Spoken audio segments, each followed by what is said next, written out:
Welcome back, rock fans. Today we're taking a look at a classic album that's celebrating its 45th anniversary. On April 14th, 1978, Rainbow released Long Live Rock and Roll, third studio album featuring the legendary Ronnie James Dio on vocals. This album cemented Rainbow's status as one of the premier bands of the era, and its influence can still be heard in rock music today. So let's dive in and see why Long Live Rock and Roll remains a beloved classic after all these years. Please stay until the end of the video where I'm going to rank the 3 Rainbow albums with Ronnie James Dio on vocals. So let's take a look at how Long Live Rock and Roll came together. Recording for the album began in April 1977 in a studio in Château, Hérouville, France.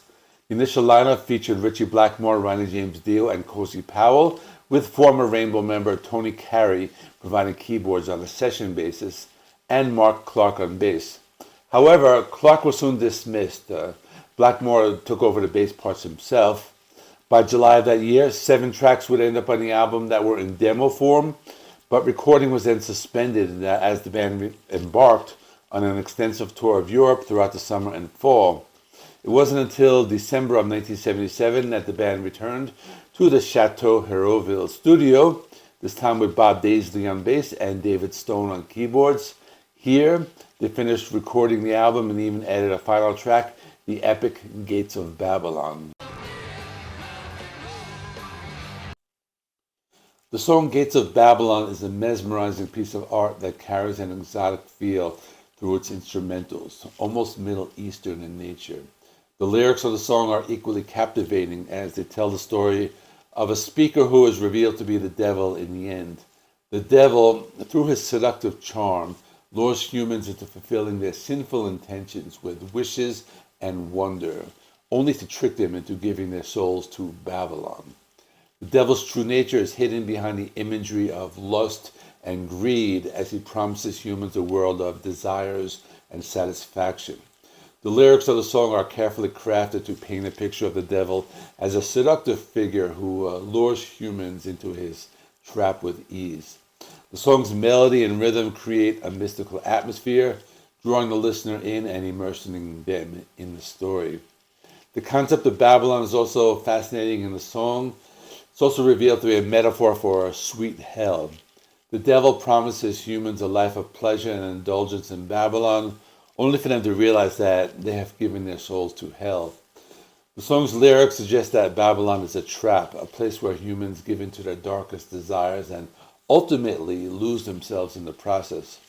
Overall, Gates of Babylon is a masterful piece of music that captivates the listener with its alluring melody and powerful lyrics. The song tells the story of the devil's seduction of humans and their eventual descent into hell.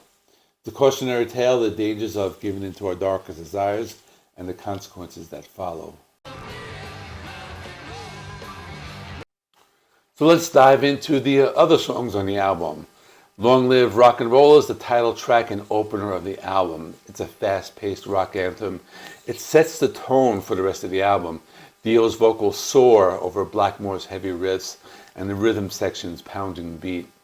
The track is a perfect example of what Rainbow does best, classic heavy rock with a touch of progressive elements.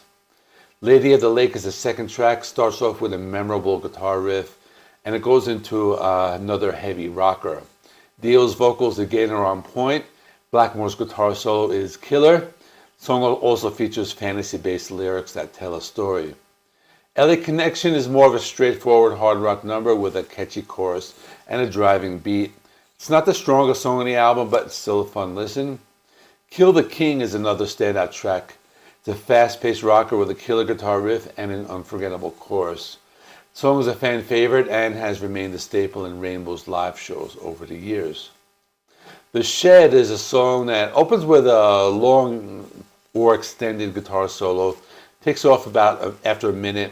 This has more of a classic rock feel. I really like the guitar playing on this track.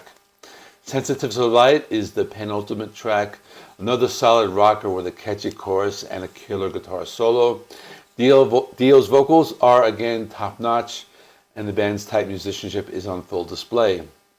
Rainbow Eyes is the final track on the album, a beautiful ballad that shows the softer side of the band.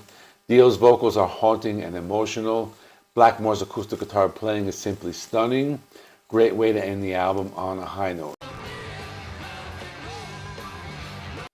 So as I promised, let's talk about where Long Live Rock and Roll ranks among the other Rainbow albums featuring Ronnie James Dio. So in my opinion, the ranking goes like this. At number 3, we have Ritchie Blackmore's Rainbow, the band's debut album from 1975. It's a great album in its own right. It doesn't quite match the sheer brilliance of the later releases with Dio on vocals. It does have some classic songs though. I like 16th Century Greensleeves and Man on the Silver Mountain. At number 2 is Rainbow Rising from 1976. This album is often cited as Rainbow's finest hour, and for good reason. It's a masterpiece. It's classic heavy rock. It's very influential in the heavy metal scene. It has iconic tracks like Stargazer, A Light in the Black. I know a lot of people would have this at number 1, but it was close for me. But for that reason, I have it at number 2. And finally, taking the top spot is Long Live Rock and Roll, which is what this video was all about. This album is just a perfect blend of heavy rock and progressive elements. It showcases the best of what Rainbow has to offer. Dio's vocals are just simply incredible. Blackmore's guitar playing is nothing short of stunning. It's an album that stands the test of time. It remains a classic of the genre. And of course, these rankings are subjective. Everybody has their own personal favorites. But for me, Long Live Rock and Roll is the pinnacle of Rainbow's career with Ronnie James Dio on vocals, and also the last Rainbow album with Ronnie James Dio on vocals. So please put your ranking in the comments. Let me know what you think of the 3 Rainbow albums. So overall, Long Live Rock and Roll is a classic album that showcases Rainbow at their best, the band's tight musicianship, Dio's powerful vocals, and Blackmore's incredible guitar playing all come together to create a masterpiece of classic heavy rock. It's an essential listen for any fan of rock music. It still holds up as one of the best albums of the genre. I did a full ranking of every Rainbow album a few years ago, so if you want to check it out, I'm going to have it linked right there. And of course, thanks for watching. Let me know your thoughts on the album in the comments. Leave a comment, a like, all those things that help the channel, and I will see you in the next one.